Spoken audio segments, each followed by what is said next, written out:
আসসালামু আলাইকুম। কেমন আছেন সবাই? আশা করি সবাই ভালো আছেন, সুস্থ আছেন। শুভ সকাল। তো সকাল সকাল আপনাদের সাথে যুক্ত হয়ে গেলাম। তো বৃষ্টি পড়তেছে, এই যে সকাল সকাল সকাল থেকে এই বৃষ্টি পড়তেছে, প্রায় ভোরের ফজরের আজানের আগে থেকেই। তো ভাবলাম যে ভিডিও করব না, আবার চিন্তা ভাবনা অন্য কিছু, যে সব কিছুই তো সমস্যা, মানে রেগুলার ভিডিও না ছাড়লে আবার চ্যানেলের সমস্যা হয়ে যায়। তো ভাবলাম যে মোটামুটি একটু তো স্বাভাবিক আছি, তাহলে একটু করি।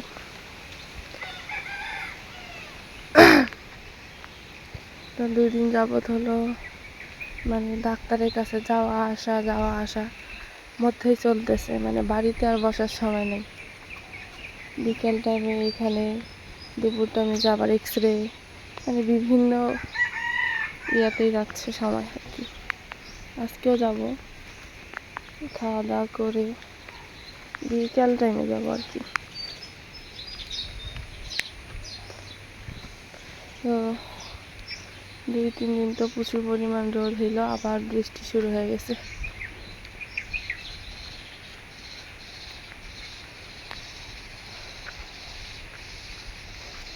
মানুষের ক্ষেতের 2 দিন রোদ হইলো, তখন ঘুমায় সবাই। এখন আবার বৃষ্টি হয়েছে, ক্ষেতটা নেড়ে দিছে, এগুলো আবার উঠায় নেই, দিতে ইচ্ছা হয়ে গেছে।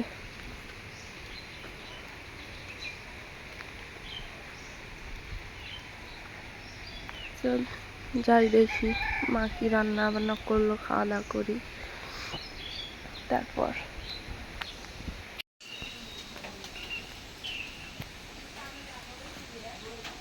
আবারও বৃষ্টি পড়তেছে,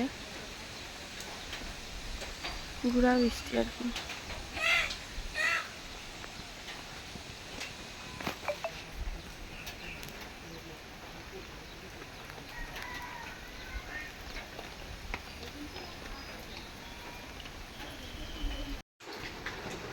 তো এই যে সকালের হলো মানে নাস্তা করা আর কি। এটা হলো রাতের তরকারি। এই যে গুড় আছে এখানে, শুটকি ভর্তা করতেছে। এগুলো কি মা?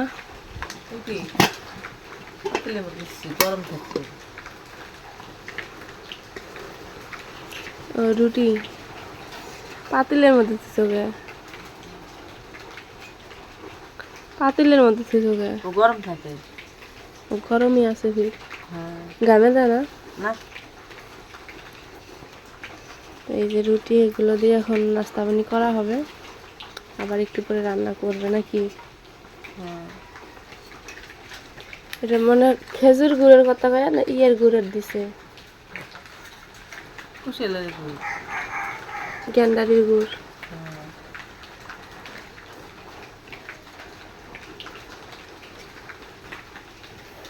এই যে নাস্তা পানি আজকে সকালবেলার।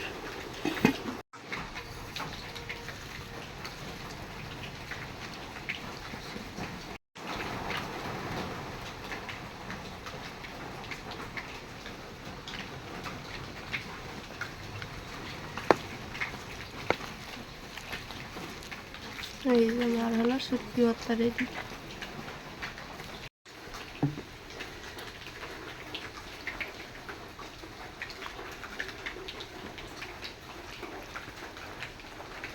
ওকে, কি ব্যাপার সবার? হ্যাঁ,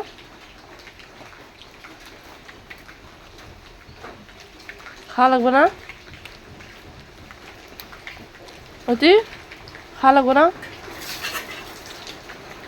ওই জলে দেখে দিতেছে, দেখছা? তার মানে ডাকে দিতে দেখছে।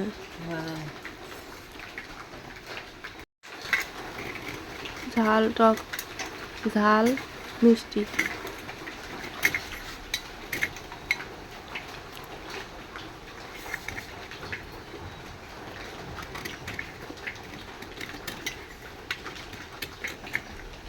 মনে আটা মিশাল হাতের গুলিছে হাত দিয়ে ভাঙা যায়।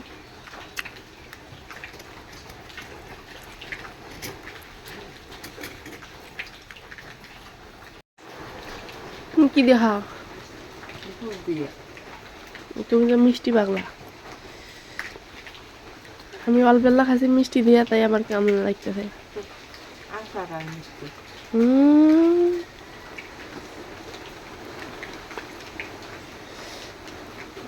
গাল দিয়ে খাও।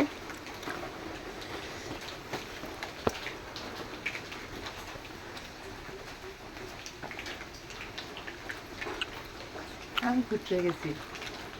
কিরা? আমার নামাজ পড়ে আমার চা হয়ে গেছি। উঠতে না উঠতে দিচ্ছে। করে গেছো আম করতে?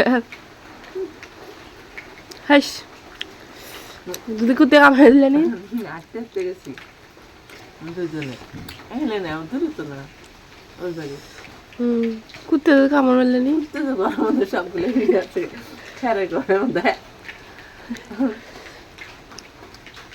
পরে চিনছে কুত্তে পরে ছাড়ছে।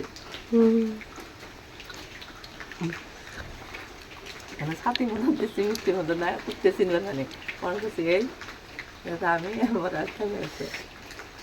মা বলে আম ঘুরতে তো পিটন খাইছে। আল্লাহ, মানুষে কলি শুনলি কেউ কি কার কি হচ্ছে তোমার মামা থাকতো না টেহার দেখেছে।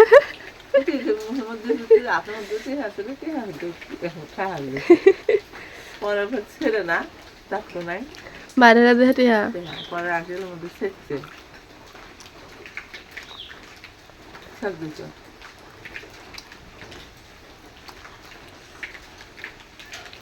তো নাস্তা পানি করি, তারপর আর এর পাশে বৃষ্টি পড়তেছে।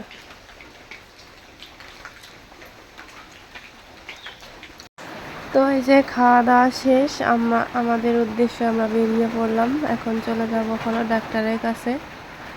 তো সব কিছুই শেয়ার করার চেষ্টা করব, কি করলাম, কোথায় গেলাম।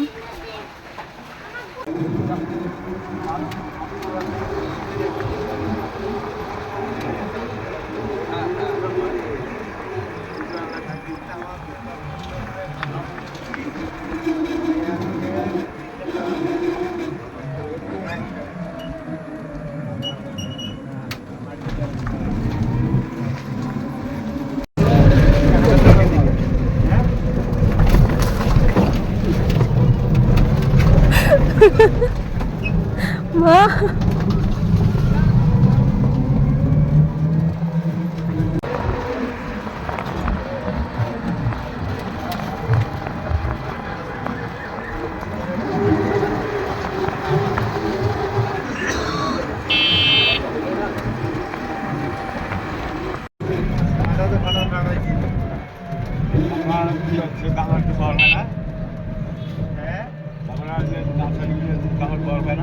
ওই তো অঙ্কুল কয় ধন ধরিবে না ভাই আমরা তো জানি যে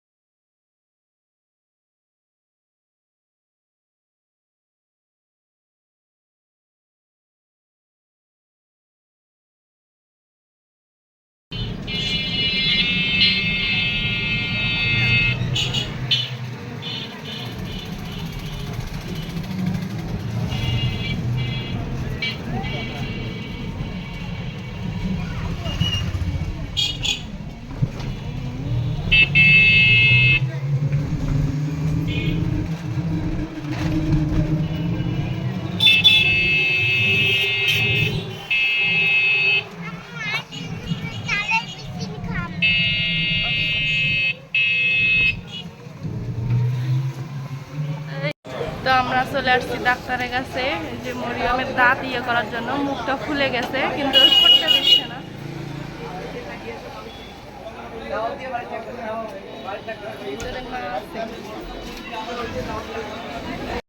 তো আর কোনো কিছু শেয়ার করতে পারি নাই, কারণ এক হাতে সব কিছু করা, আমার শরীরটাও বেশি একটা ভালো না।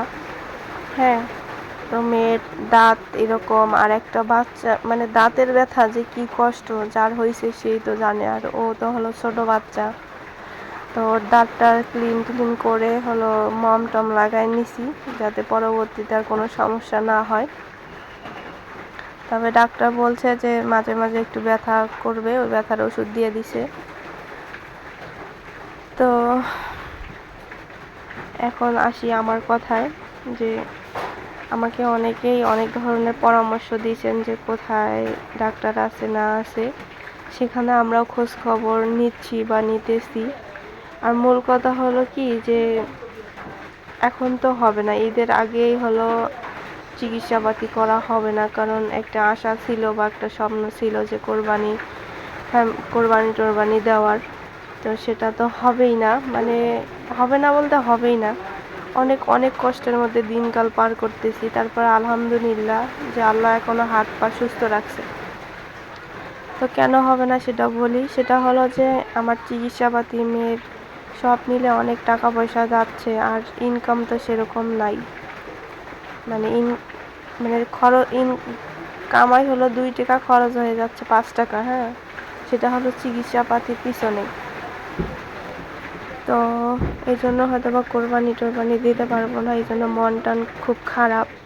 আর আমার চিকিৎসাপাতির মানে রইল, সেটা হলো ঈদের পরে, সেটা হলো বগুড়ায়, সম্ভবত বগুড়ায় আমি যাইতে পারি, নানুর বাড়ি। সেখানে মানে মামা, আমার একটা ছোটোখাটো ডাক্তার, ওনার থেকে পরামর্শ নেওয়া হয়েছে। উনি বলছে যে বগুড়ায় নাকি একটা ডাক্তার আছে, তো সেখানে যাওয়ার চিন্তা ভাবনা আছে, সেটা হলো ঈদের পরে। তো আপনাদের সবার ভালোবাসা এবং দোয়ায় আলহামদুলিল্লাহ যে মোটামুটি সুস্থ আপাতত, মানে ঠান্ডার কারণে সুস্থ। এই যতদিন ঠান্ডা থাকবে ততদিন আমার কোনো কথা নাই, আর কোনো সমস্যা নেই। আবার গরম পড়ে যাবে, আমার সমস্যা শুরু হয়ে যাবে। এটা জানি না যে গরম আর এই রোগের সাথে কি সম্পর্ক। আর ডাক্তার বলছে যে কারণ এটা সিরিয়াস ভাবে আমি নিচ্ছি কেন, কারণ আমি জানি যে আমার কত বড় সমস্যা হয় যখন শ্বাস নিতে না পারি। হ্যাঁ, তো হয়তো বা কারোর কাছে মনে হবে যে এটা সামান্য বা এটা ছোটোখাটো বিষয়, আসলে যার এই সমস্যা সেই জানে। তো আপনারা অনেকেই পরামর্শ দিয়েছেন, তার জন্য অনেক অনেক ধন্যবাদ। আর একজন অনেক সুন্দর একটা কমেন্ট করছে যে বগুড়ায়, সেখানে তার আগে আমি খোঁজ নিয়ে দেখি যে হ্যাঁ ওইখানেই বসে। তো ওনাকে অনেক ধন্যবাদ, উনি জানি না এই ভিডিওটা দেখবে কি না। তো আরেকটা আপু বলছে রংপুরের কথা, সেখানেও খোঁজ খবর আমরা নিচ্ছি, যেখানে ভালো হবে সেখানেই হলো দেখাবো। তো সবাই ভালো থাকবেন, সুস্থ থাকবেন, আজকে এই পর্যন্তই। আল্লাহ হাফিজ।